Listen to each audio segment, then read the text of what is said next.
Hello, everybody, and welcome to the Listen to Keith Harkin podcast. This is episode number 6, the one, the only, Mr. Jack Tempchin, the Eagles songwriter. Jack is one of the coolest mofos that I know, and I am so excited to have him on my podcast. He was one of the first people I thought of when I thought about doing a podcast. The stories this guy has, the history he has, an amazing character, and I can't wait for you to have a listen to the podcast. If you guys are enjoying these podcasts, please make sure you check out my Patreon page, patreon.com/listen to Keith Harkin. It's Patreon that gives me the funds and the means to keep making this content for you guys. Enjoy the podcast, click subscribe, and stay awesome. Well, Jack Tempchin, what's happening, my friend? Oh, this is terrific. So, it's probably morning for you, but... It's evening time for me. It's bedtime. Oh, it's bedtime, I see. I just woke up. I wake up late. But I thought I made some coffee. Do you have Skype Plus? Because I could pour you a cup if you have Skype Plus. I don't have Skype Plus, but what I do have is the Irish version of Skype Plus. Yeah. So I will have a little drop of this. I'll have a nightcap, and you'll have your morning coffee. Very good. That's perfect then. Because we're world guys. We're different time zones. It's nothing to us, Yeah, in America, everybody says, well, where do you live? You're like, I'm bi-coastal. I can go one further. I'm like, I'm bi-continental. Yeah, bi-continental. That's the new LA thing now. People don't say they're bi-coastal means nothing anymore. You have to be bi-continental now. Bi-coastals. You can go back and forth every day. It's no big deal. Some people do, I'm more of this thing that people don't do nowadays. It's frowned upon. It's called staying home. I mean, right now everybody's staying home, but I always like to stay home. It's It's funny you say that. I was working towards staying at home this year. That was my goal. Oh. I was supposed to. My goal this year was to tour until like June, and then not go on tour for like maybe 8 months. So I think my goal just came early. You had to cancel some shows as well. I did. I had a March 10th. I was supposed to fly back east and do like some New Jersey, Ohio, Chicago. And I hadn't been, I'd just been doing shows in California for many years, but I hadn't gone to the East Coast. And I just did two short tours and discovered that I was selling out little small places. People were willing to pay to see me, and I was enjoying the shows. But I just looked at March 10th and I just went, yeah, this thing's coming too fast and it's not going to work out. So I'm so glad I didn't go. Yeah. Yeah. Yeah, I mean, I was the same. I kind of pulled the plug about a week before everyone else. Yeah. I don't know if I told you or not. Do you remember the first in Yokohama, the Diamond Princess ship that was quarantined, the very first one? My sister Rebecca was on that ship. Oh, no. She was there so we were dealing with that madness like way before like it sort of was even in Europe and way before. So I was kind of watching it way deeper than I wanted to. Weeks prior to even going on tour, even when I was leaving here in Ireland, weeks before the tour, I remember thinking, like I had a feeling that I wasn't going to finish the tour. Leaving, I was surprised that I was even leaving, to be honest with you. Yeah. Yeah, Rebecca, she was stuck on that ship for 2 weeks, and she played in the piano bar with her boyfriend. They do a 2-piece, and because she was crew, she was in one of the inside cabins, so she didn't have a window. She couldn't. It was basically like a cell without a window for 2 weeks. Oh, wow. Yeah, wow. And then she had to go to Australia. The Irish government couldn't get her off, but luckily her partner was Australian. And then they took her to Australia for another 2 weeks of quarantine in Australia. She was fully quarantined for 4 weeks. Like, not allowed to leave the room, quarantined for 4 weeks. Like if the judge gave you 30 days. Yeah. It's like 30 days in a cell. And I didn't do anything, but... I'm sure you've done a few 30 days, Jack. Well, I probably deserved a few 30 days, but yeah. So Have you been enjoying? I suppose you, as you say, you like being at home, so you're just hanging. It's good, you know. You don't get to see your friends, and you don't get to. You know, I have two granddaughters. Don't get to physically see them and stuff. Uh, but I'm kind of lazy and I wake up late and just kind of. Nowadays, you know, you putter around with your computer, you talk to your friends on the phone, and we get to go for a walk as long as we don't get close to anybody. Yeah. But you can only stay out. You can only stay outside until it's kind of like the internet. They used to say the internet. They called it the information superhighway. Mm. But the thing about the highway, the information superhighway, there's no place to pee. You know, so and it's the same thing now. You go out and you can stay out till you have to pee because every store is closed and every public restroom is closed. So I know. pretty much. So I go for a walk every day, and you know, it'll be massively joyful when it's over. But I don't expect that to be happening for quite some time. So. Yeah, me neither. I'm supposed to be going back on tour, so I was supposed to be going out in June for 5 weeks or 6 weeks in June, and I didn't even move those shows. I just cancelled them. Yeah. I just don't see the point of going because they weren't on sale, you know. Yeah. And then so the shows that I cancelled in March, I've moved them to October, and I mean I'll be surprised if I get out for those as well. Yeah, it's looking like next year maybe. And Yeah. Yeah, it's a crazy time for a lot of musicians. I was chatting to a friend of mine who owns a studio, texting him today, and he was asking me about the studio and that, and I was like, well, you know, we've obviously had to tell everyone that they can't come here. But even like think about the knock-on effect. I was thinking about like you and I, Jack, we toured the West Coast. We played some of those cooler, small acoustic, and it was so much fun. We can get to that. But think about those small venues, Jack. You know, a lot of bands who play in those venues, like they're charging like $5-10 a ticket. And the venue probably gets like 10% of that, 20% tops. So they're getting like a couple of $100 plus their beer. And all those venues that I would play in everywhere in America and Canada, their doors are shut right now. And they're not, the people who own those venues are only doing it because they love music and they love having a venue. They aren't doing it to get rich. No. They must be hurting bad. I mean, I used to run a few nightclubs, you know. I owned a bar and I ran some folk clubs back in the 70s, and I quickly realized that nobody gets rich. It's all hand to mouth, month to month, and every one of them is just doing it because they want to be with the music.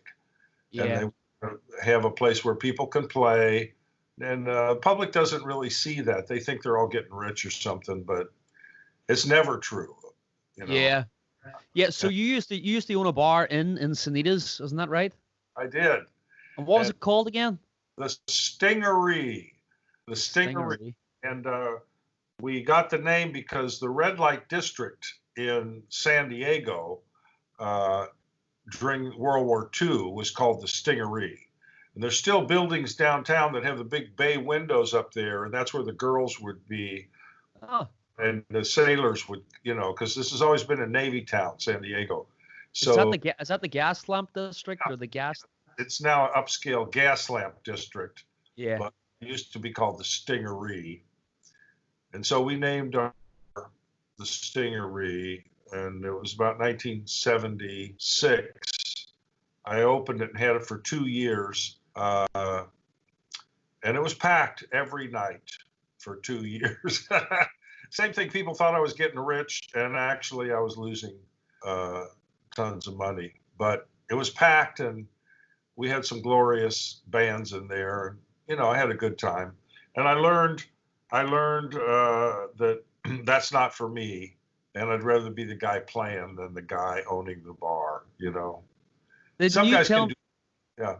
Didn't you tell me once that the guy delivering the alcohol was saying to you that they said that your bar was consuming more alcohol than everybody else in the entirety of San Diego County or something like that? What was it?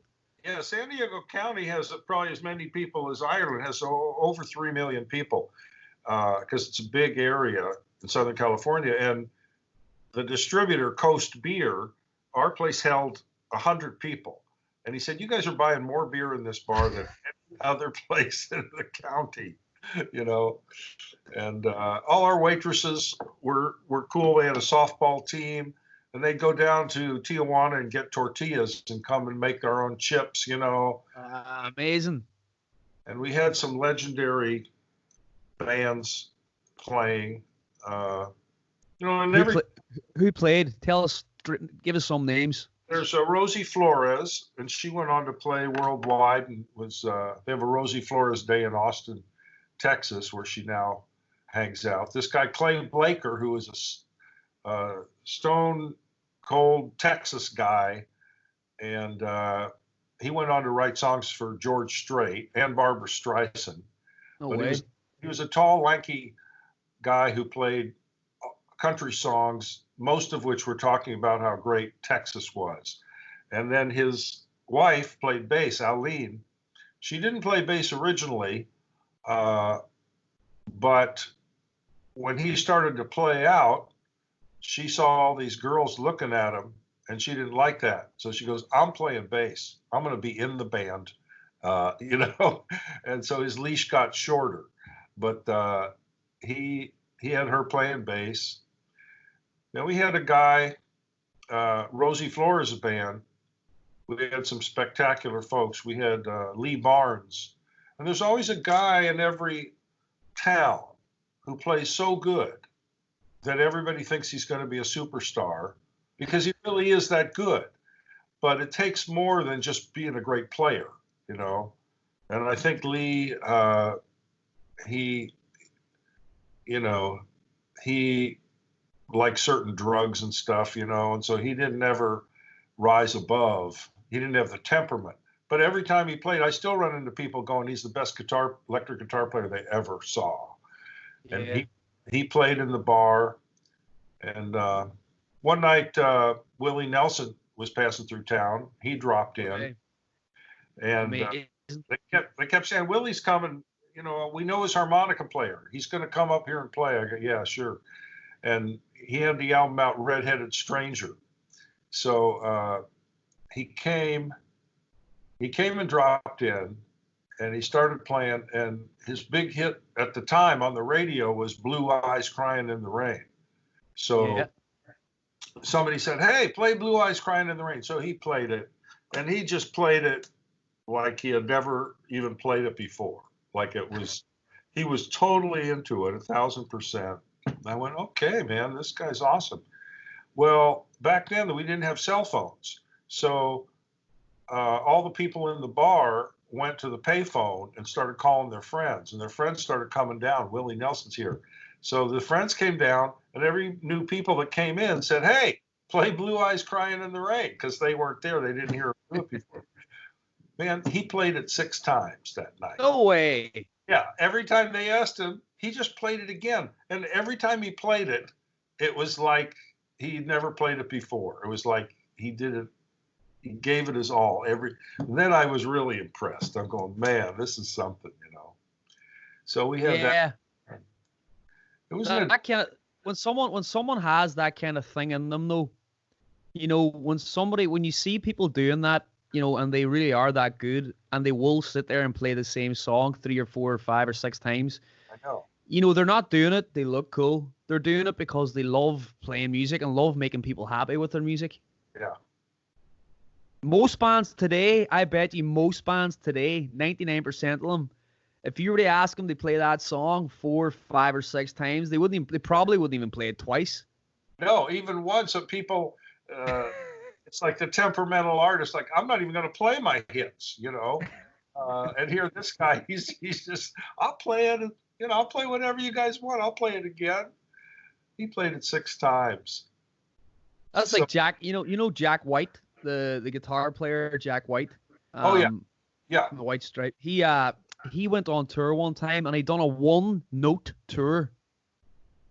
So his whole and he sold it as this. He sold it as the 1-note tour, and people actually bought tickets, and people were going out to watch him with an electric, smacking it, and just waiting for it to die and walking off stage.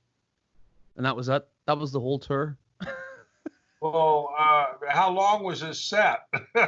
It was like 15 minutes, just like, and you had people in the crowd being like, Man. like, oh, more like, like the poets, the beat poets, probably like all like clap, like, yeah, man, yeah, that's not square, bro, yeah.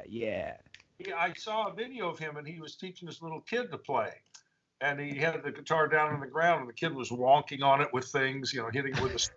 And he, yeah, I just want to show him that you just get the sound out of it, man. And you just keep working on until you get something. So I guess that's.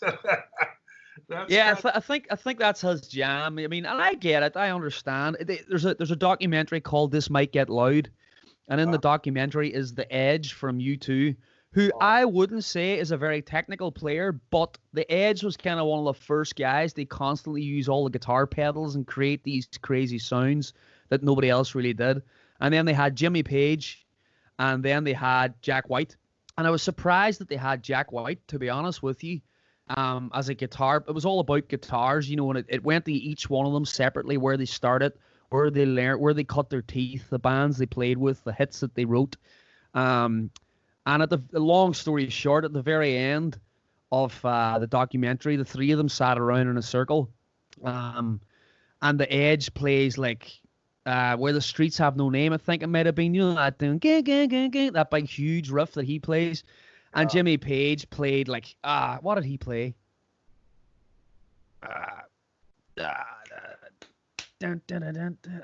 One of his most famous riffs. You would know it straight off the bat. Now, obviously, I don't.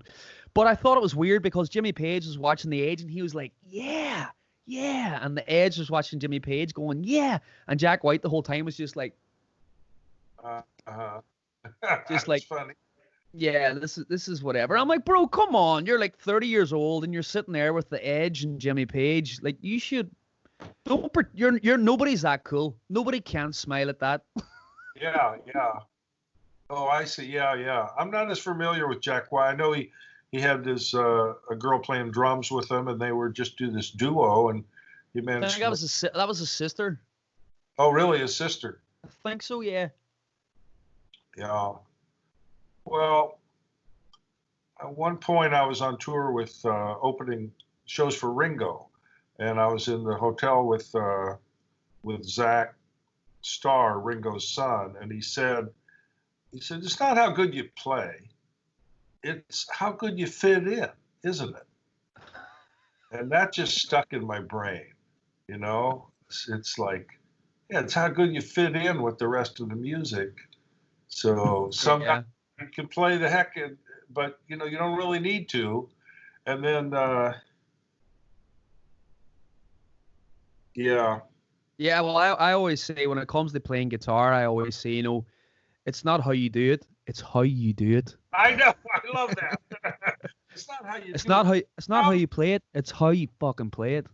Yeah, exactly. And I am all about that. I played with players before too in my bands in the past, and they'll be able to hit more notes that God's ears could even listen to.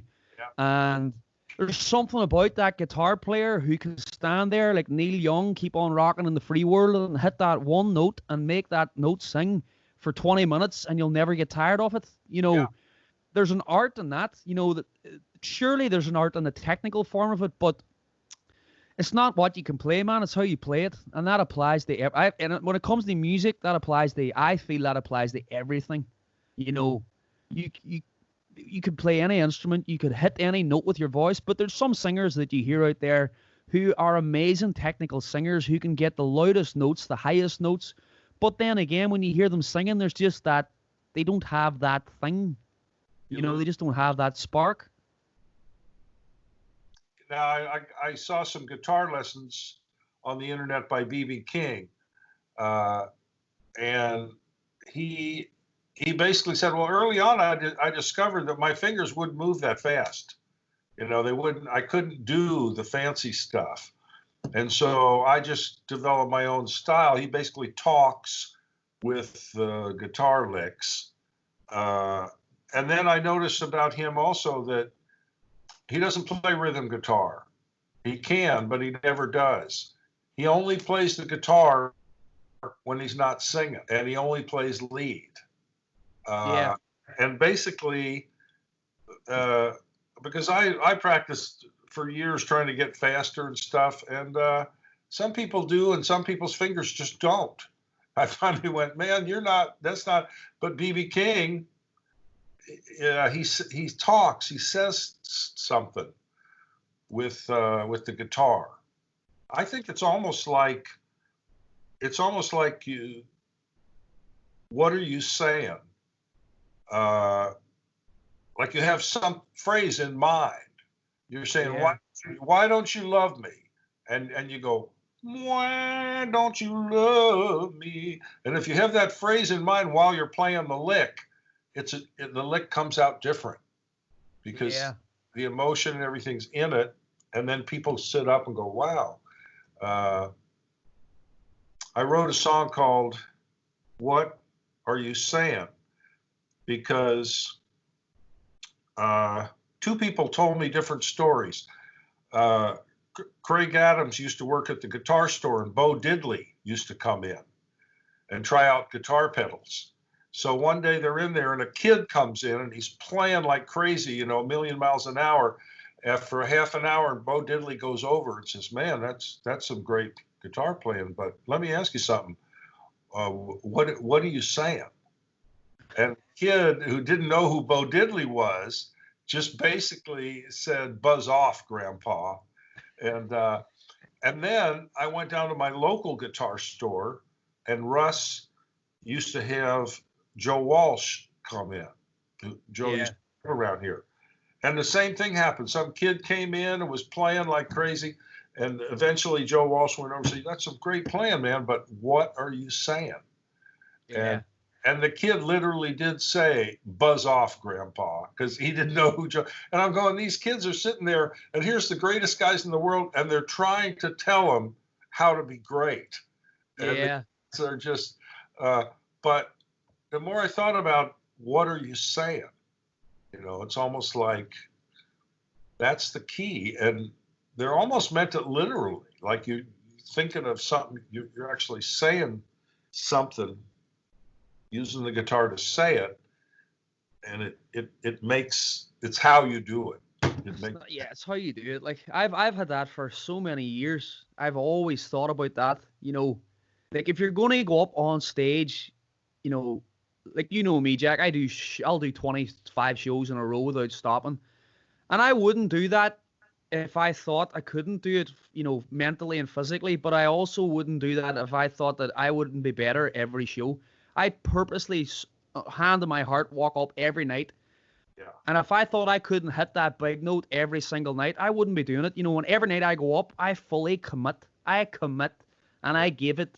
You leave every ounce of blood that your body can afford to leave on that stage before you walk off. And if you're not willing to do that, don't bother. If there's any kids listening to this right now, if you're not willing to do that, don't bother walking on the stage, because you're cheating yourself and you're cheating the listener.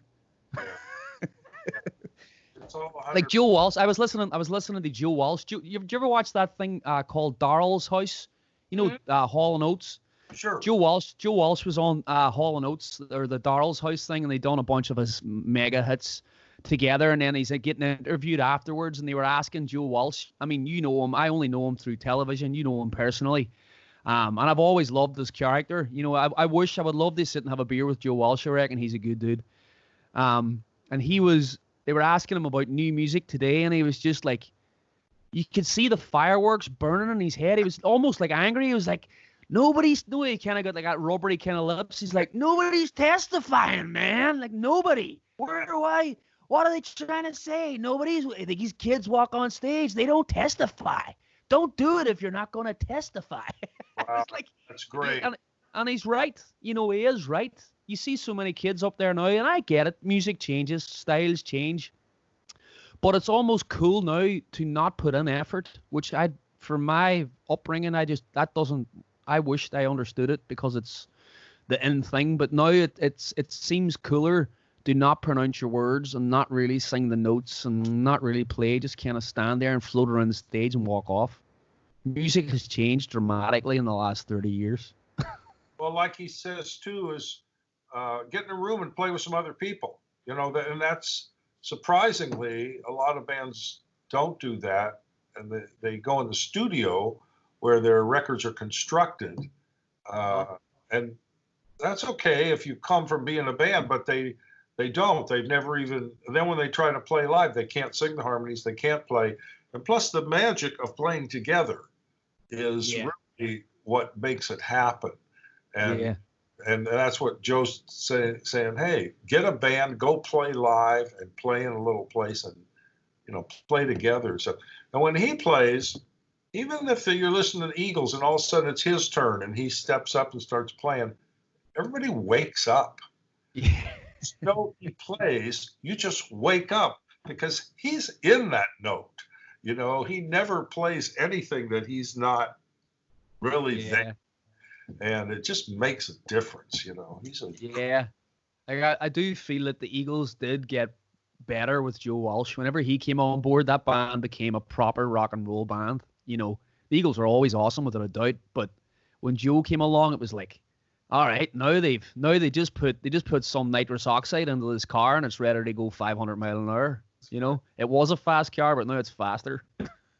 I remember Glenn Frey telling me, yeah, man, we're getting Joe Walsh to join the band. Now we're going to really be rock and roll. Who was Joe Walsh? What was Joe Walsh? Was he a solo artist beforehand, or was Joe like a session player? Or he was a solo artist, and he had a bunch of albums and hits. Prior? Yeah, prior. So he was already big and already had stuff before he joined the Eagles. Yeah. So how did you end up, Jack? Like, were you signed to a publishing company prior to writing your songs for the Eagles, or did you know the guys through just like hanging out? Or yeah, I met Glenn about, I don't know, 6 years before he put the Eagles together down in San Diego, and he and J.D. Souther came down there. They were in a duo called Long Branch Penny Whistle, and they came down to do some gigs. And I said, hey, they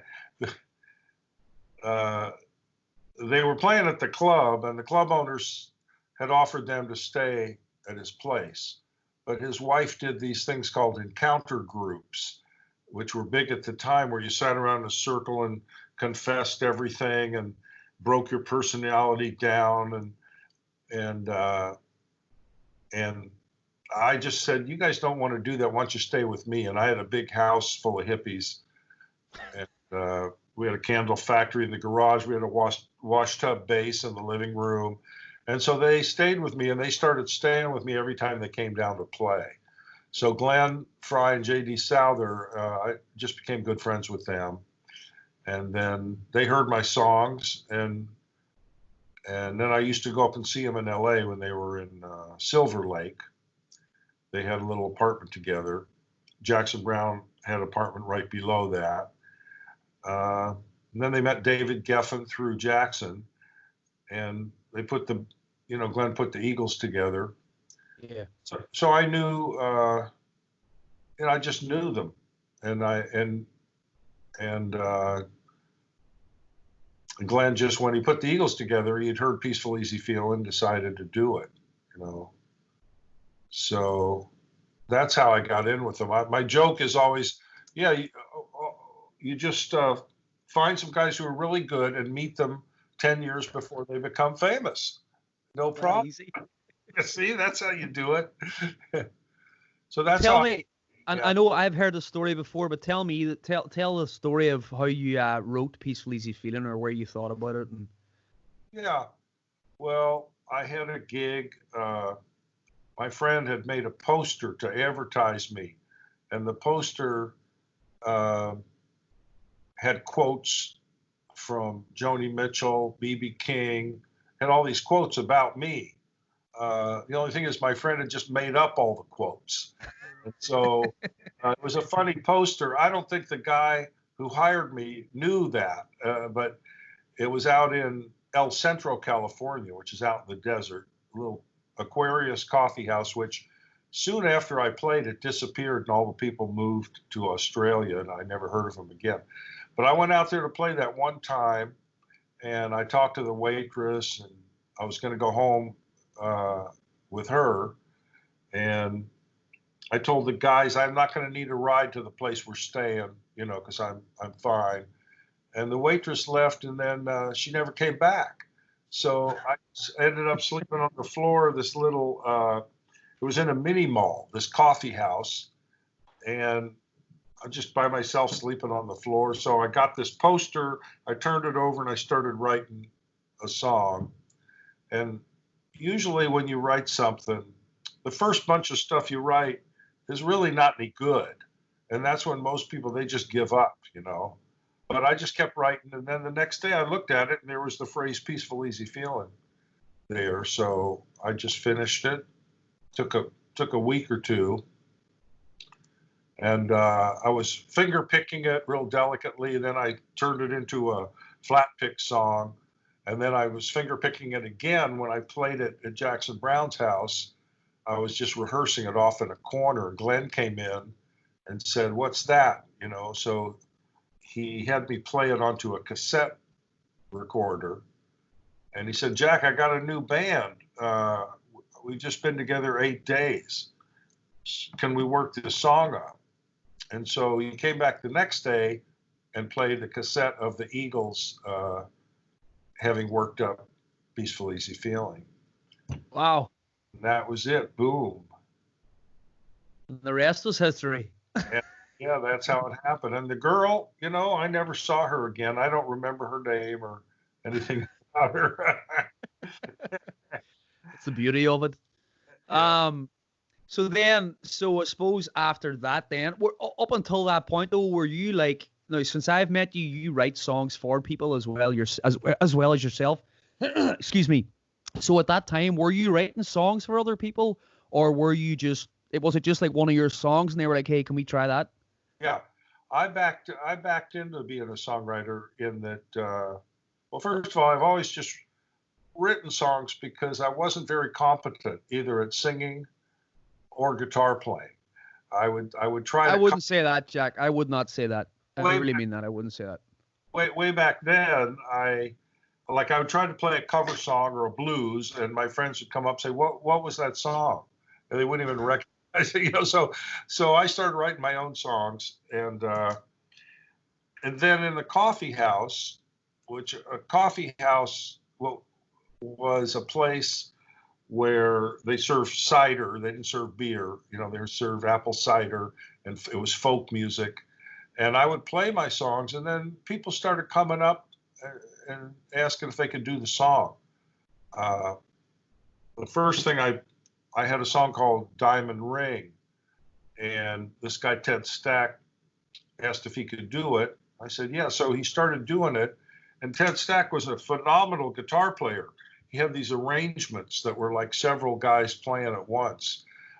So he played the song, and I started getting feedback from all over the San Diego going, "Wow, what an incredible song," So I went to Ted and I said, "Hey man, can you show me how you're playing that?" And he goes, "No way, man, that's my arrangement." So he wouldn't show me. But he wouldn't show you? He wouldn't show me, no. So, but the point being, I didn't just think I was going to be a songwriter until a whole bunch of people had, asked me and started to do my songs. And only when they were just doing my songs did it occur to me, oh, well, maybe I can be a songwriter. Or people don't do it that way these days. They just decide they're a songwriter. Yeah. And nobody is asking them to do the songs. But so that's kind of how, and mostly I didn't write songs with other people in mind. Already Gone, Peaceful, Easy Feeling, Slow Dancing. I just wrote all those songs for me to do. Yeah. And then only later I started working with Glenn Frey when the Eagles broke up, and then we wrote songs together for his records. What was the name of that record? The white one? No Fun or? No Fun Allowed. No Fun Allowed. Allowed. That's an awesome. Allowed, yeah. That's an awesome record. I have like 2 copies of it here. One in the bar and one here in the studio on vinyl. It's a killer record. Yeah. You and Glenn wrote you wrote all those, did you? Or did Glenn write some, or did I think we wrote all of them. what a record? All the whole record, yeah. It's an amazing record. It's funny because, I mean, Glenn and I were great friends, but of course, while he was in the Eagles, I didn't see him that much, and I was doing my own stuff, and he was real busy. When the Eagles broke up, he called me, said, let's write some songs. I came over. The first night we wrote The One You Love, which has a saxophone part that goes ba-da-ba-ba-ba, and we wrote I Found Somebody. So we wrote 2 hits the first night. Well, I'd never written a song with him before. We'd never tried to write together. And that was a thrill. And so then I wrote with him for 14 years. And it was just incredible, because he was, one of the greatest writers that we've had. And I'm getting to write with them. And we were just friends from before. You know what I mean? Yeah. He didn't. Well, normally that does that for me in a way. Like when I've been writing with people, like the record company, you know how it works. The record companies probably send you people for them to write with you, and then, or vice versa. I get sent to people, and the majority of the time, a lot of the writers now, like you just say, a lot of the writers nowadays they just say they're going to be a writer. I'm a writer, you can't say that. You have to. It's a skill, and it takes, like, you're an amazing songwriter, and I really mean that, Jack. I love your music, as you know. And it takes years and years. Like, even I'm writing songs now, like, it's 15 years, and if people ask me, I still don't say I'm a songwriter.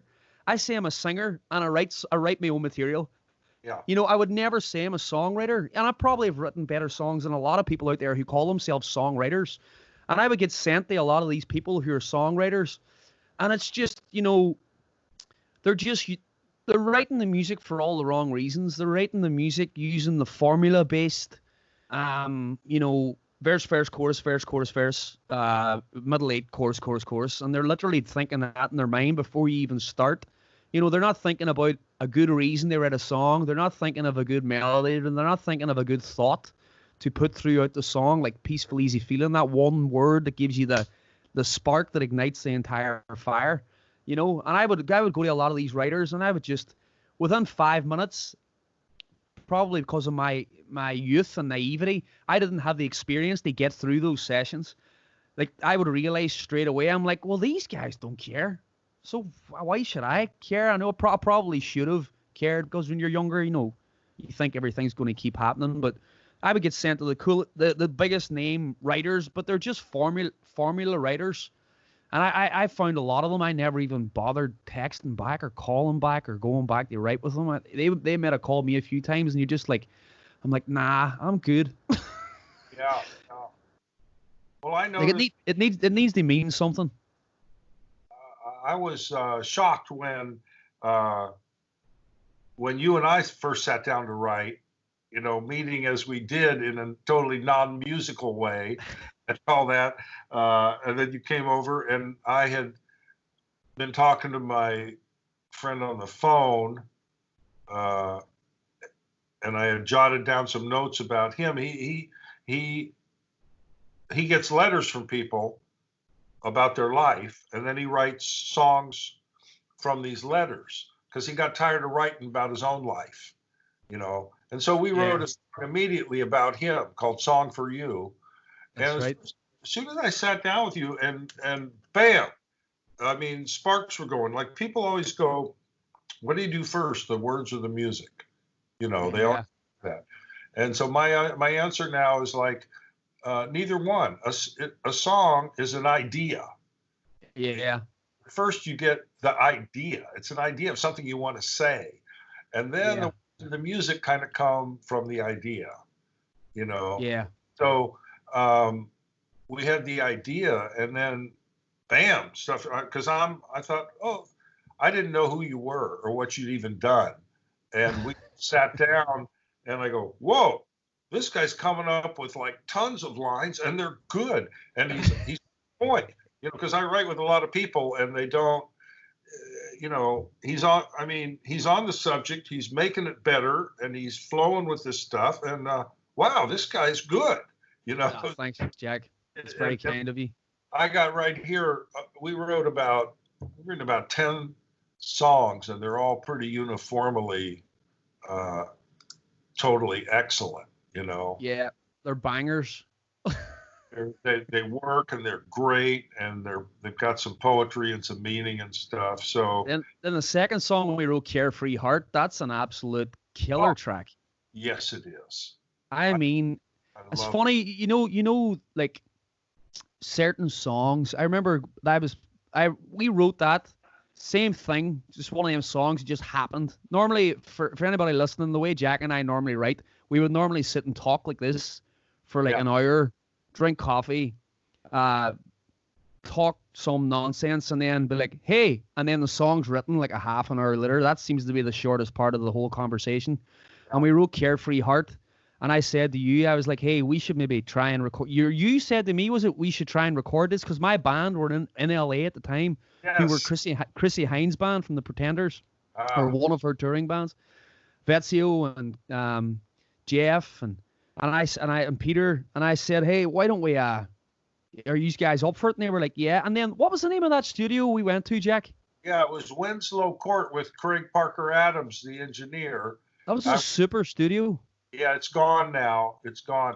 It was in a building with about 12 other studios, and finally some guy bought it, and they all had to split up. But he was there for many years, and I used to just go in there all the time and just stay all night making up songs.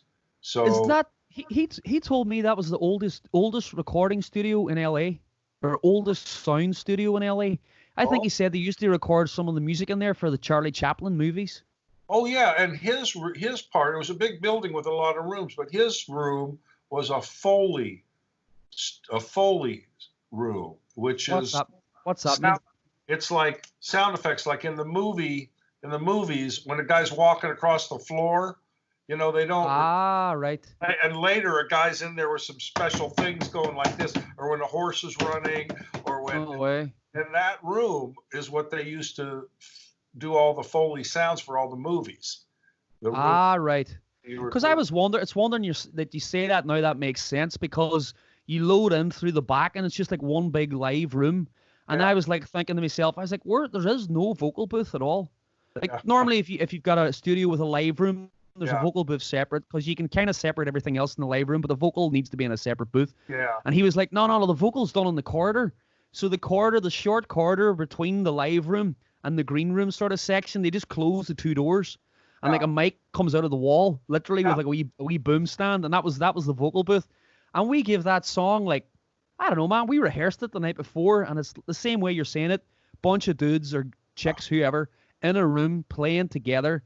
And those 2 weeks we were playing every day for like 6-7 hours a day, because we were rehearsing for a tour.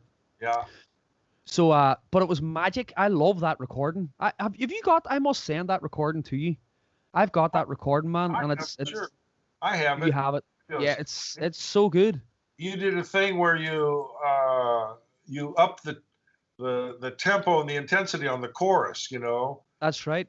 Gets real big on there.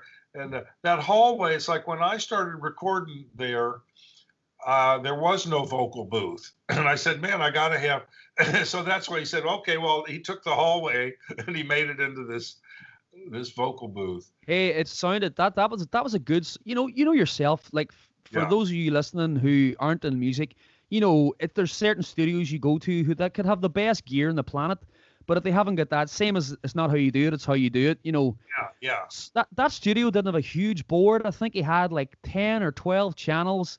He had a couple of really good preamps and a bunch of good mics. And I remember him sending me that mix that day, like straight off the board. And I was like, this is like killer. That's sad. So that studio's gone. Did he move it somewhere else, or?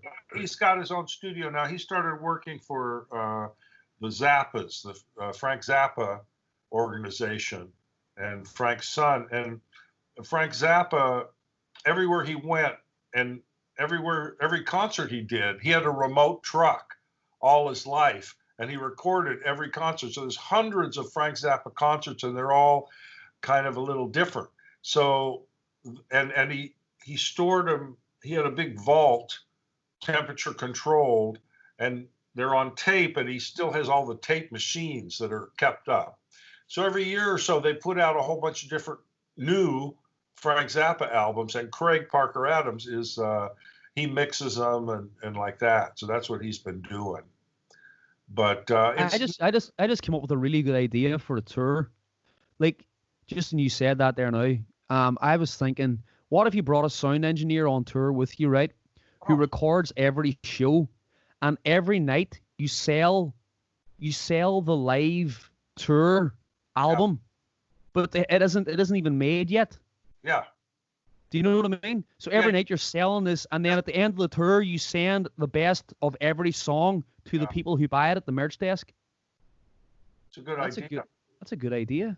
And I think when Jackson Browne's album, that's when he took a remote truck on the road, and then when he came back to LA, he put all the best stuff together, and that's a great thing.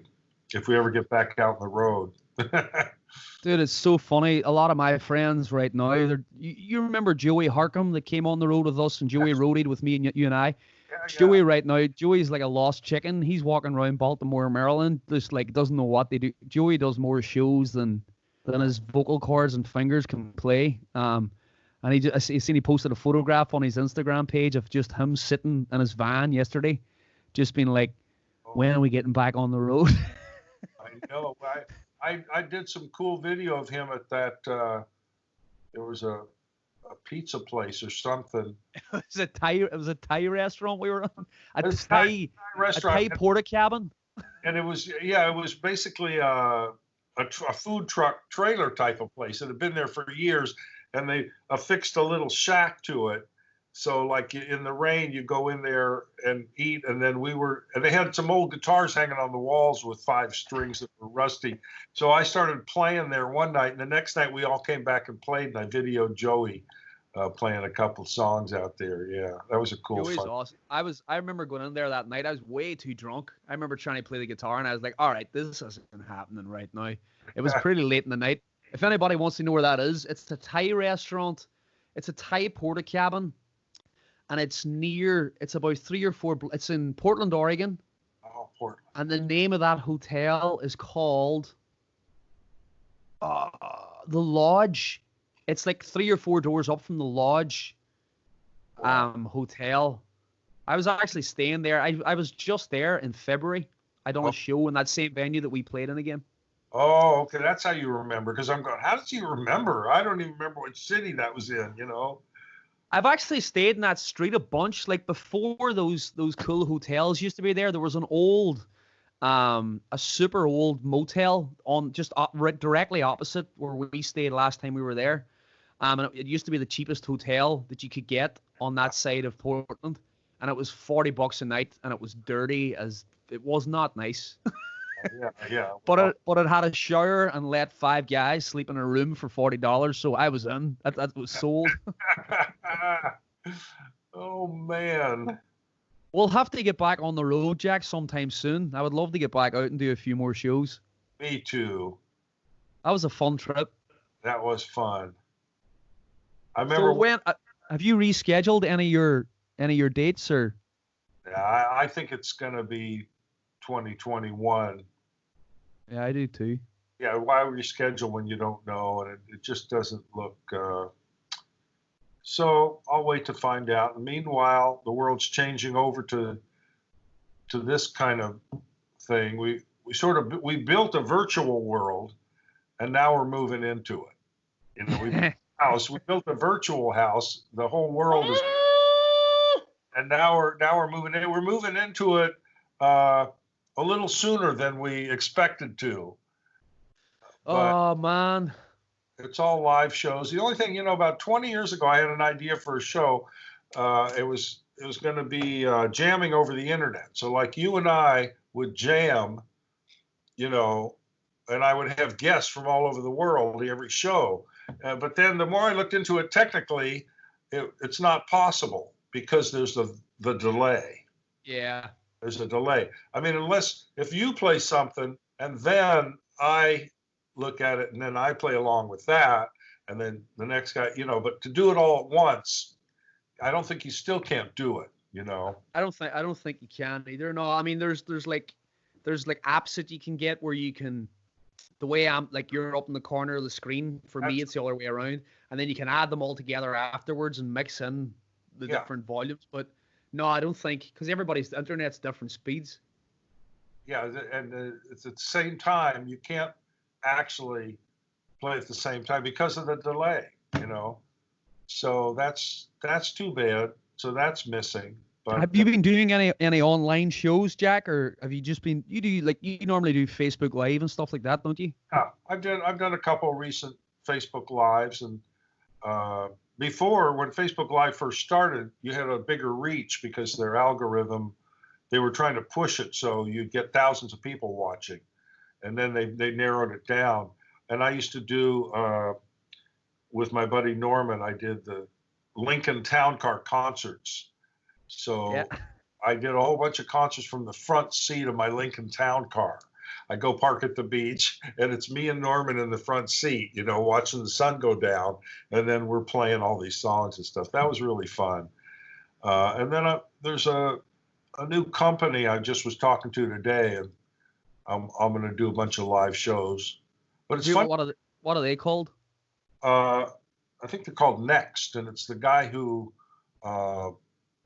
created, one of the three guys that created Pandora, the radio thing.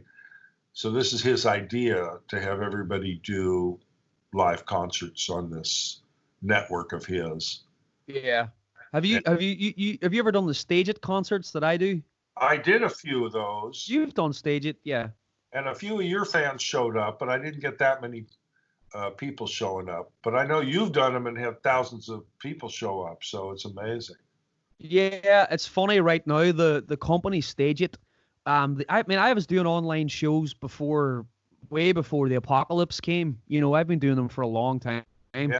And there was only, if you ever looked on the homepage of the Stage It website, there was like, at any given time, there was like 8 to a dozen people doing shows. And those were scheduled out over the next couple of weeks, Yeah, it's like show all the time. It was like, tomorrow at 3 we're having the show, and then the next, and now every minute, right? It is slammed right now. It's really, I'm happy for them, man. That they were good. They're good guys, Evan, and the people who work there. I'm not sure if Nick owns it or what. If he works for them, he's always the guy that does the sound checks, and other good people. And they've hammered that out for a long time, not making much money, if any, I think. They've been doing it for 8 or 9 years. They've been doing that way before anybody else even had the concept of doing it. Yeah. So I feel like they deserve a turn. And last month was their biggest month. They brought in something like over $1 million, $1.1 million in the space of 1 month. I was like, what? Wow. Who was playing? But they must have had everybody. If you go on there right now, so many bands are playing on there. Yeah, well, it's a good thing, as long, it's got to be. It's better than any alternative right now. It's better than not playing for people and not having any place to play your music and all. So, and the other thing is funny is that people can't use a band. And so no matter how big a star you are, you're just going on by yourself, which people have never even seen you do before.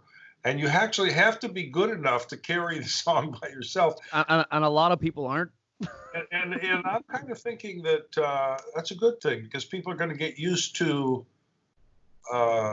basic music without the band, without the lights, without the audience screaming on the video, and they're going to it's more like folk music. They're going to get back to a guy playing. Well, they're going to hear what it actually sounds like. That's right. Because the way it works is it's literally maybe at most this and your guitar plugged in if you have an Apollo or an Apogee set up. Yeah. I don't even use that. I use this really good USB mic called Apogee. And I just play it acoustically, most of the time. So like last week I done a Facebook Live where I set it up here in the studio and I had everything going through the speakers because I wanted to do some looping on the guitar and stuff, and you can't do that acoustically. But it's funny. I watched a few artists playing last week, some really big names without naming them, and it was so obvious that they've never ever really played on their own before, like ever, by the looks of it. Like it was, you're watching them kind of going like, and I don't mean it in a bad way, but I think it's good for the viewer to see that this is the reality of music. Nowadays, every ounce of music, well, not every ounce of music, but the majority of music that's on the radio and that's on the television is polished within an inch of its life, to the point that I hear vocals nowadays, and you hear the vocal and you're like, that is physically impossible for a voice to sound like that. It's physically impossible for a voice to do these inflections. Somebody might be able to copy it. And the thing is, I don't really feel bad for the older generation, because they got to hear music in the 70s and the 80s and the 90s, and even in the early noughties. But young kids listening, and young kids who are thriving to be musicians must hear these people playing and miming along to these tracks and think, how can I ever sound like that? It must be pretty down-putting for, because a lot of people mime to their tracks too now. A lot of the things that's on Facebook, and a lot of things that's on YouTube, and a lot of things that's on Instagram, it's people pre-record it. They actually pre-record it acoustically to make it sound live, but fix it really good. And then they mime it like this, covering their mouth around the mic so that nobody can really see what they're actually doing.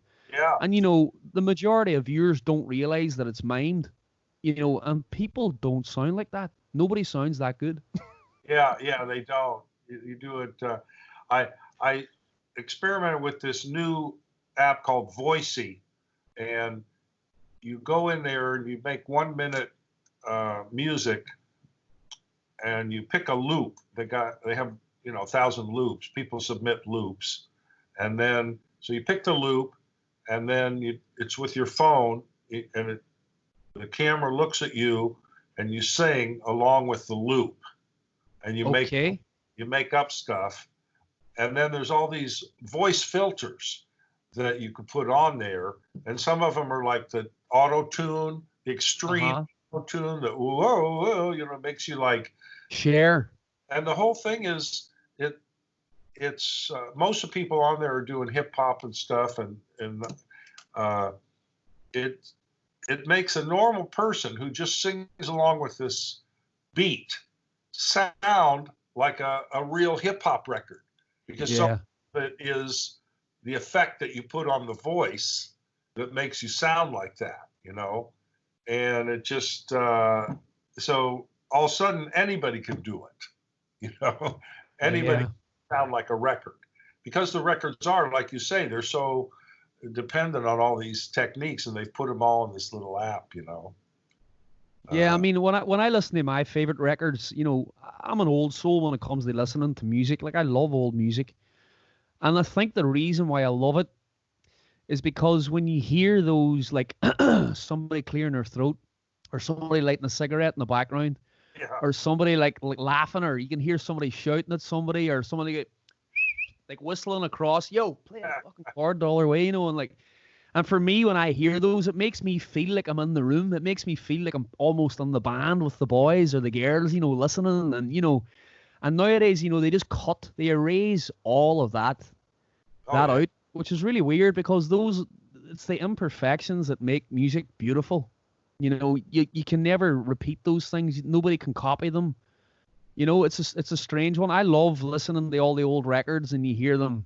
There's one of my songs on the album Mercy Street, and I didn't even hear this until like the 4th or 5th time that I listened to the record.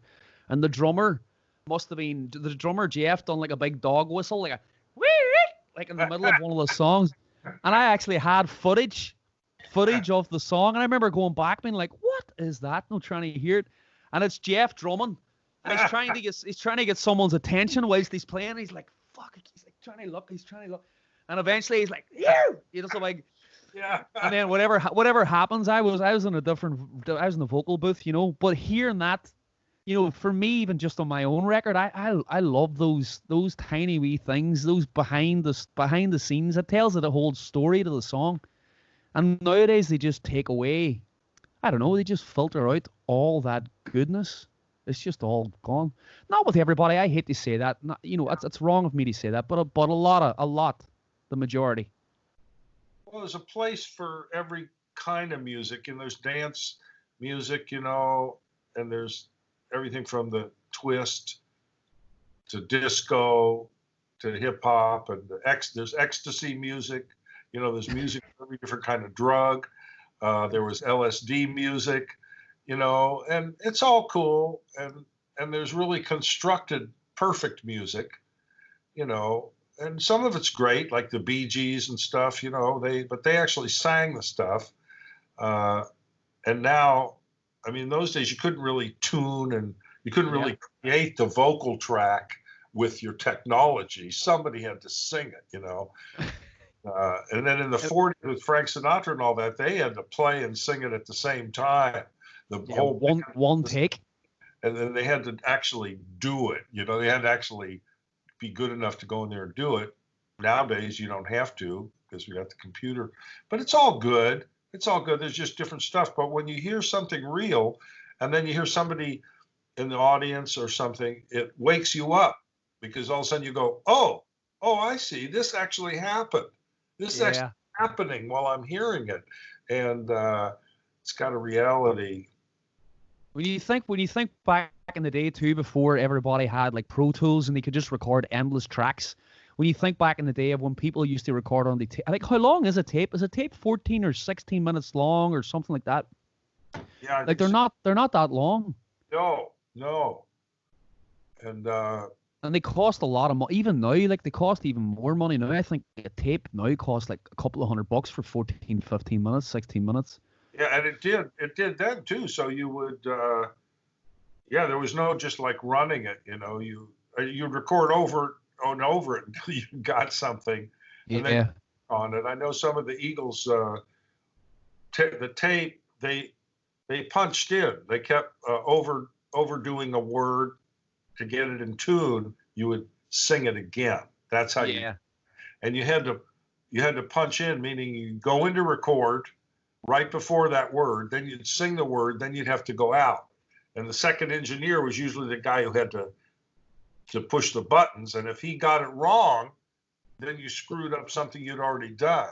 Oh. So all day long, he's like punching in and out, and he had to do it just right. And they punched in on the tape so many times that the playhead, actually the tape started to get thin, so that it was going to poke. It was going to make holes in the tape just from all the. Right. So they had to like take that tape and run it off onto another tape, before it.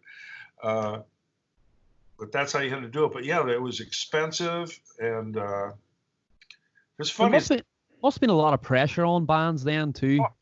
Like you think about getting into the studio and they're like, "Yo, we've got 4 tapes, and you only have 2 days to record your entire record, so you better get it right." It's so radically different because there were gatekeepers. Because if you wanted to record, like if I wanted to record, I finally could buy a Revox machine, a 2-track tape machine, and have it, but it was really expensive, made in Switzerland. It was high quality. But other than that, somebody had to pay. You could not come up with the money. You had to go into a studio, and it's maybe $150 an hour to be in a studio, and that's when $150 was like $1,000. So you could not. Some record company or something had to pay, and you just went in there for a very short time that you had to record, and there was no other way to do it. Nowadays, anybody can record. Like I think 1,000 albums came out one year, and then once Pro Tools and all that started happening, you have maybe 100,000 albums coming out in a year because everybody's doing their own. And it's cool for everybody to be involved. But, in those days, if there was a record, it meant somebody decided that this guy was worthy of a record, and they were going to put up a lot of money. So every record was kind of worth listening to. Yeah. Either way. At least to see, because somebody had to have a lot of faith and put up a lot of money. And so it's just radically different now. Yeah, it's such a strange time for the music industry. Right now, it's even stranger. Like, obviously for reasons we all know, but like, you think about music nowadays, music's free. Like, music is free. No matter how much a record costs to make, whether it costs $100 or whether it costs 10 million, it's still free. It's the strangest thing. When it comes to a business model, it must be the only one in the world that does it. Okay, let's have a business. We'll make a product. It'll cost a lot to make, and then we'll just give it away for free. And that's the business model. And then how we make our money is that we go around the cities that we've sold it, that we give it away for free in, and do demonstrations of how we use this product. Yeah. And then they pay to watch us showing them how we do it. Yeah. But the actual product, no, it's free. It's and free. Everybody says, oh, they make their money off live touring. Well, the thing is, we were already doing live touring before and selling records. And the live touring, they had a thing called tour support, where the record company would pay to help you go on tour to promote the record, because you were going to lose money going out there on tour, because you have to fly, you've got to drive, you have to have a whole crew, you have to have a truck, and then they're going, oh, now that's the way you make your money, is you go on tour. And it's a bizarre business, and I feel bad for all the young people trying to get, they think they're going to have a career in this and make money. I've said that a lot in the last year or two. I wonder how any kid would make it now. Like, I don't know. Like, unless you make it super big. Yeah. It could only be a hobby. Yeah. I don't understand how they're going to get any income, but that's, and then so like Little Nas with Old Town Road. And so what he does is he looks all over YouTube for beats, and people put up beats, and they're sitting there with their laptop, and they're taking loops of recorded drums and bass and stuff, and stringing them together to make what they call a beat, And then they'll sell you this beat for $25 or $100 that you can use on your record. So he goes all over the place. He finds a beat that he likes, downloads it, and then he makes up a song over the beat. And then that is Old Town Road, and it's the biggest hit of the year across all genres and stuff. It's so right. Huh? Billy Ray Cyrus. Oh yeah, and they put him on it too. Yeah, but that's how they do records now. You just go and find a beat, and then you sing over it. Somehow that just blows my mind. There's no band. You don't have to write the song. I mean, really, you don't have to be a musician. You just make up, and then they call that top line. When you sing the melody and the words, they go, well, that's top line. And then the guy that does the beat is the producer. I'm going, well, in my day, the melody and the words, that was the song. It's completely revert. That's like, and I'm not knocking a drummer. That's like the drummer being like, all right, boys, I've come up with this amazing song. I know. And then and then he goes to me, he's like, Keith, can you just do something? Can you just can you just sing along to this beat? He plays it and he says, okay, now I need somebody to do the top line. I've already done the song, but I just need somebody to do the top line. And I go, what's the top line? Well, that's the words and the melody. That's all. That's just like. Yeah, it's completely flipped on its head. I don't know either, man. I see these young kids. There's some amazing talent here in my hometown of Derry City, and in Donegal and Ireland in general. There's so many amazing young people here, I have to admit. They grew up watching a lot of bands my age and older touring and doing very well. Out of my hometown, there's a bunch of bands that's done so well. I'm not going to name them because I'll forget one and then somebody will get pissed at me. But I do feel sorry for some of these younger bands. You know, I've heard it through the grapevine. There's one or two solo artists that I know locally within like a 20, 30 mile radius, and they're doing support for like some really big bands, and they're only giving them like a couple of $100 Yeah. for doing these supports. And you're like, you know, if you're a band that big, you can easily afford to give them at least a couple of grand, you know, whether you like that or not. Like that is literally a 0.2% or less of whatever amount of one piece of merchandise you sold that night. And they're giving these warm-up acts like a couple of $100, you know, and a lot of the times too, as you know, a lot of the warm-up acts that people see out there today, they're actually paying the band to play along. You know, you nearly have to pay now. If you want to get on to a bigger tour, you have to basically pay them to go and play your music for them. I opened for somebody big at the local club, and they said, "Well, we'll pay you $50." I go, "Well, $50, man. At least pay me a couple $100." They go, "No, Jack, you don't understand. We have a whole bunch of bands that will pay us to open for this guy. The bands will pay us so that they can open for this big act and somebody can see them." It's the strangest thing, isn't it? Right then. And that live playing that you do is your only source of income. Mm-hmm. CDs, some people don't know it, but CDs are gone. That's over. CD Baby has stopped making them in March. Yeah, stop making. They're one of the biggest production companies in America. CD Baby have stopped making CDs. Their name is CD Baby. Oh yeah, and I know, and I used them for years, you know, to sell. Me too. So there is no other source of money except live, and then live sometimes they want you to pay. So it's, I don't know, everything. There's a lot of great stuff about the music now, and you know, yeah, the technology moves, and that's why they had records, and then how long the song is depended on the technology and everything, and now they've got looping and recordings and Pro Tools, so the technology moves and that changes the music, and it's all fine, and there's a lot of opportunity. And the greatest thing about now is that as a listener, I can listen to anything. Yeah.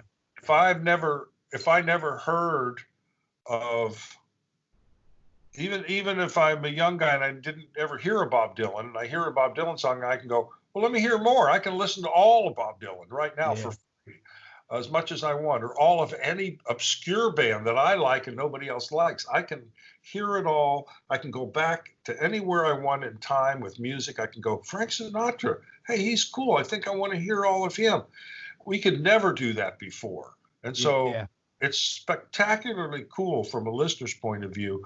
And the only thing wrong with it is that the creators are not getting paid.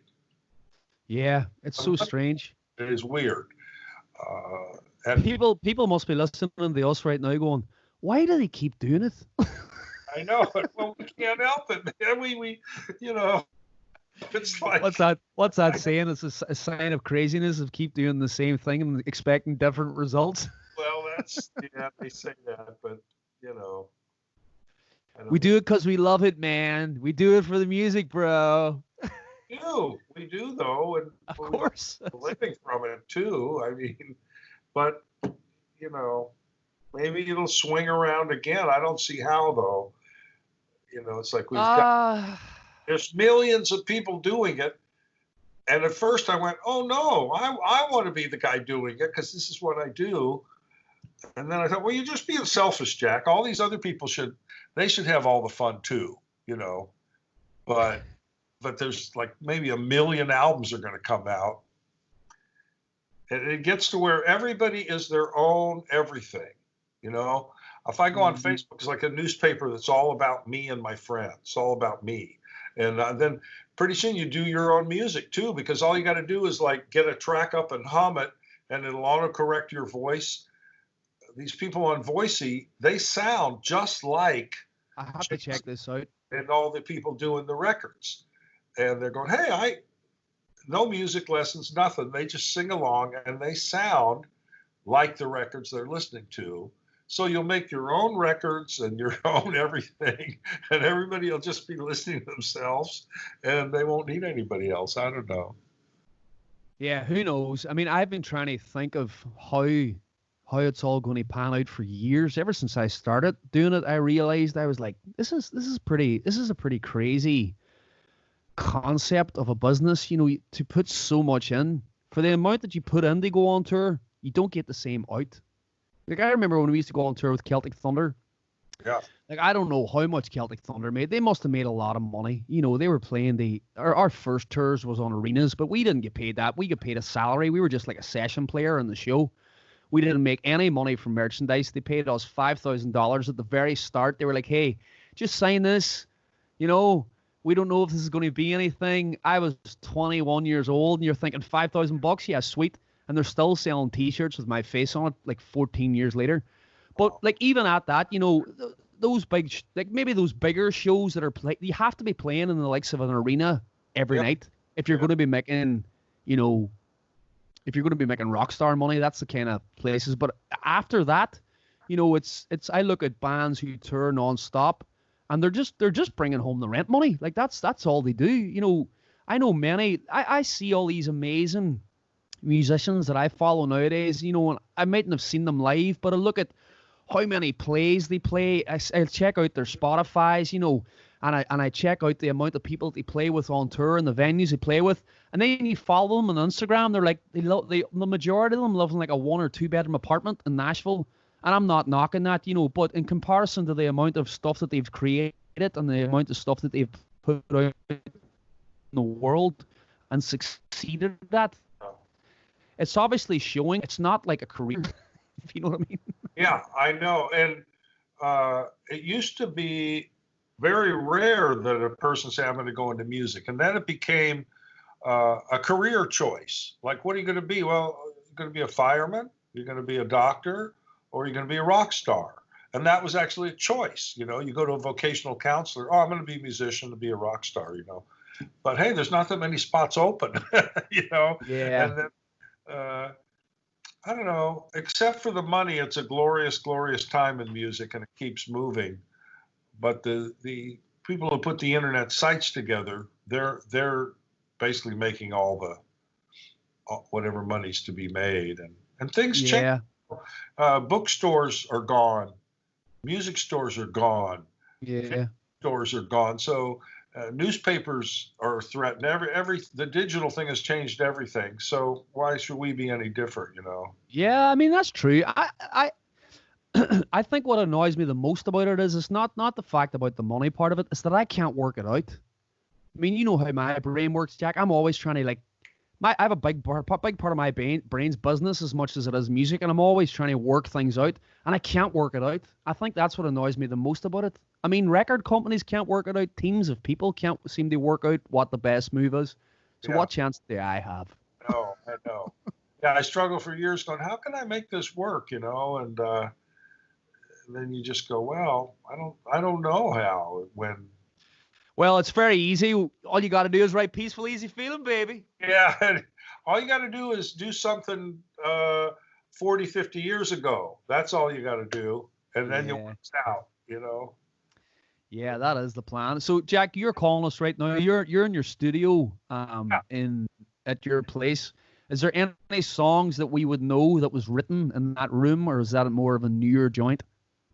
Oh, yeah, this has been here for a long time. Glenn Frey came down to visit me here, and I had an 8-track tape machine, and he and his manager had just bought the rights to a book called Snowblind about the cocaine trade, and they were going to make a movie about it. And so he wanted to write something. He said, yeah, it'll have some cool slide guitar, and blah. So we wrote Smuggler's Blues here in this room. Amazing. And we taped it and stuff, and we wrote a few other things in here, and I've made 1,000 song demos in here over the years. I bet. And you and I wrote some stuff here. We have. That's right. We wrote One of the Good Old Days was written there, I think. Wow. Yeah, that's a great song. That's a good track, man. If I do say so myself. I agree. Are you you're now signed? Are you still working on? You're on Jimmy Buffett's label, Margaritaville. Are you still doing that, or was that just your last record? Or My last record was on.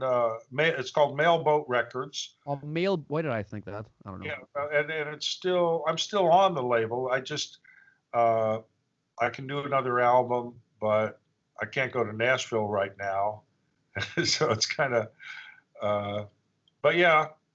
And then an album these days is like they get the album and then what happens, it's like, but I'm definitely going to do it. I can't help. I keep writing songs. I want to express myself. I want people to hear them. So I make an album, And your last record, you recorded that with the producer was Whitey. What was his name again? Whitey? Oh no, it's Gary Nicholson. Gary Nicholson, but his stage name's Whitey. Did I make that up? Oh no, he has an alter identity.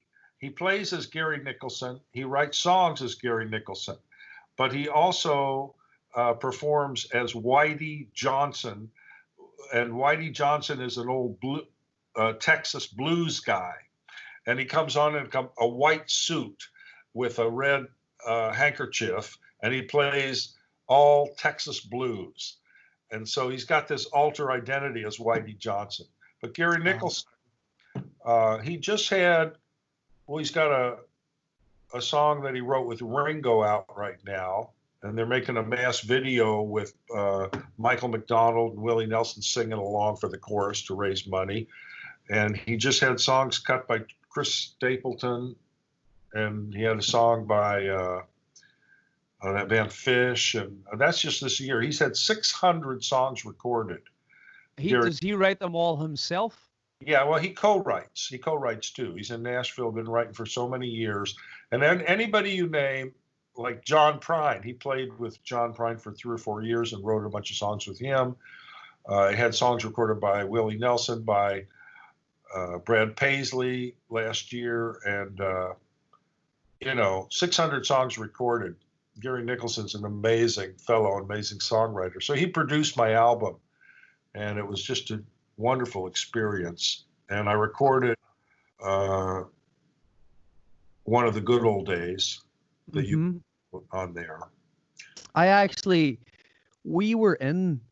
were we in Nashville? Or was I in Nashville and you were there recording, or met up with you? Remember, were we there together? Didn't I? Why were we there? Open the City Winery. Yeah, that was fun. City Winery. Yeah, but we went that night to see Whitey was playing. He was playing in one of the bars somewhere. Yes. I remember it was freezing cold, like super cold, and I had a bunch of friends in Nashville. Every time you go to Nashville, you end up drunk after a show because it's just a music town. Everybody's there, like they're like waiting on you to finish your gig just to go out on the rip. Yeah. And I remember it was so cold, man. I was wearing every piece of clothing that I had in the van, and I had like everything zipped up, hoodies on, like gloves, denim coat pulled up around my face. And he was pulling away in his like car. He put his guitars in the back of his car outside that bar. And I knocked on the window, and he was like, he thought I was like trying to deal crack or something like that. He was like, yeah, what do you want? And I was like, this was like 1 o'clock in the morning. I probably had one too many. And I was like, hey man, yeah, you recorded that song, One of the Good Old Days, today. And he was like staring at me like, who are you? I was like, I wrote that song with Jack. I'm Keith. I wrote that song with Jack. And he just didn't understand. He was like, I don't know what language this kid's talking right now. I'm just going to drive off. It's not a good neighborhood, and there's a lot of alcoholics where he plays down there on Bourbon Street with his band. So he probably didn't. Yeah. You got inducted into the Rock and Roll Hall of Fame with John Prine, right? Or the Singer-Songwriter Hall of Fame, excuse me. Yeah, the Songwriter Hall of Fame, and yeah. And he was there sitting with Bonnie Raitt, who I've met before, and so I got to talk to him and meet him. That's the only time I met John Prine. So that was sad, man. So sad he passed away. I'm sure a lot of people really feel like they know that guy because his lyrics were like, I don't know, there was something about that guy's lyrics they sound so fluid whenever you listen to him singing them. They sound so like all in the right place. But then when you actually sit down and try and play and sing one of his songs, they're not as simple as what they hear. Like they're really hard to sing. Yeah. And they're very there's all like an extra syllable here and there, and that he just seems to make it all fit flawlessly. It's a strange, you know. His music was so cool. Very cool, very unique to him. His wife is from Donegal. His wife's from here. I did not know that. Yeah, his wife's from Ardra. He visited here quite a lot. There's a venue in Letterkenny up the road, and I was wondering why he played there all the time. I was like, why is John Prine playing here? And then it makes sense. His wife is from Letterkenny, or is from Ardra. Sorry. I didn't know that. Yeah, he had a lot of. The president of Ireland actually gave a statement on his passing. Would you believe? Wow. John Prine's music was so big here. Like you'd be amazed. Like I've never not been to a party or a wedding or a funeral where somebody has not sang a John Prine song. Wow. So weird. You guys have such a different take on music that, you know, things will be really, really big and popular in Ireland, and I'll go to the pubs and everybody's playing these songs, and they're poetic and lyrical and songs that here nobody even knows these songs, but you guys create them. You know, it's cool. Well, the Irish, they reckon the Irish invented song, didn't they? They reckon the Irish invented poem and song. Well, I guess that's probably true. I don't know. I guess so. I'm going to claim it. Go ahead and claim it, you know. Well, Jack, have you any shows coming up or anything you'd like to squeeze in? I could post it for you, or any online stuff, or even if you can't remember right now, just send me a text or an email about anything you have. I will, because I'm going to do some online shows, and then I'm working on a podcast, maybe a couple podcasts. And cool. So I'll let you know when that happens. And I got all our songs here. You got your Carefree Heart, and I got this new song right here. Let's get together, but let's stay 6 feet apart. You'll always be so close to me, deep inside my heart. Let's make the best of what we've got by loving from afar. Oh, let's get together, but let's stay 6 feet apart. Beautiful. Yeah, so I keep writing. You know, it's funny. You're writing a song about that. I started writing a song yesterday, and the hook of the song's when this is all over. You know, did it. I'm going to hug my mother and father when this is all over. I'm going to kiss a stranger in the street when this is all over. Oh, that's a good. That's a good one. Yeah. And the chorus is kind of like, the chorus goes, I hope we don't go back to our old ways when this is all done. Yeah. You know, that's one thing I do think about a lot, you know, because everybody's like, you know, oh, life is so precious, and, you know, oh, I promise I'll never swear again. I know. I promise I'll recycle. I promise that I'll go green. And in my mind, I'm kind of listening going, I really do hope everybody does, but I don't know, man. People are going to go back to fucking eating McDonald's every day and ordering way more crap online that they need to buy, and, you know, burn crap in their yard that they shouldn't be burning, and eat non-organic food and buy GMO bullshit, and they'll just forget this. I hate to say that, but I don't know. I hope people take much more from this, apart from the fact that they're not going to work. My grandpa used to say, there's nothing wrong with this world. It's just the people in it. I mean, people will just, because everybody is looking at the silver lining about this. You know, they're staying home with their family. They're what my friend calls the aluminum foil lining. You know, and then, you know, it's kind of like, gosh, I'm just praying if I can get through this alive, I won't go back to my old ways. But then you get through it alive, and a couple of weeks later, you're just forget all about that. You're back to your old ways. So I hope that That's a great song, though, man. Thank you. Yeah, I just started playing it yesterday on the piano. I'm not a really accomplished piano player, but I always find that I come up with way cooler sort of melodies on the piano than I ever would on the guitar. Wow. So I just need to work out how to play it because I can feel it. It's there. I just need to. I can't write it if I can't really play it. You know what I mean? I've never even seen you play the piano. Yeah, aren't you lucky? Well, that's cool. But what a great idea and sentiment. You know, I'm gonna do all these things when it's over, and then I hope I remember how precious life is. Yeah. Basically, that's what it is. You know. When this is over, I'm going to throw one hell of a party. I know that for sure.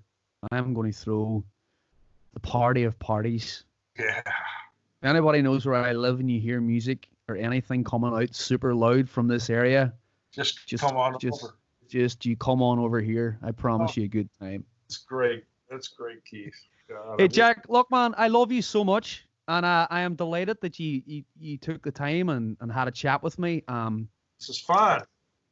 And I wish you nothing but the best, my friend. And hopefully that we can get back together on the road or even write a song soon. Maybe we should do some Skype writing over the next couple of weeks if you're up for that.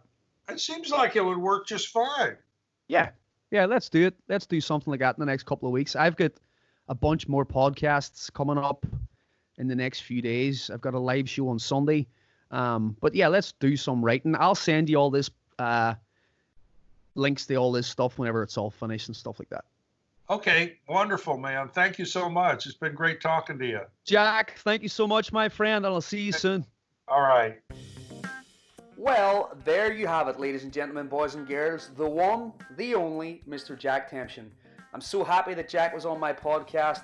I've always wanted to have a good long chat with him on air so people could hear his amazing stories that he's always been telling me. Please check out Jack's Instagram, Facebook, and his YouTube channel. He's got some fantastic content on there for you guys to listen to and enjoy. If you're really digging these podcasts, please check out my Patreon page, patreon.com/listen to Keith Harkin. It's my Patreon page and my Patreon community that keeps me funded and keeps me going creating this content for you. Stay awesome and please click subscribe. All the best.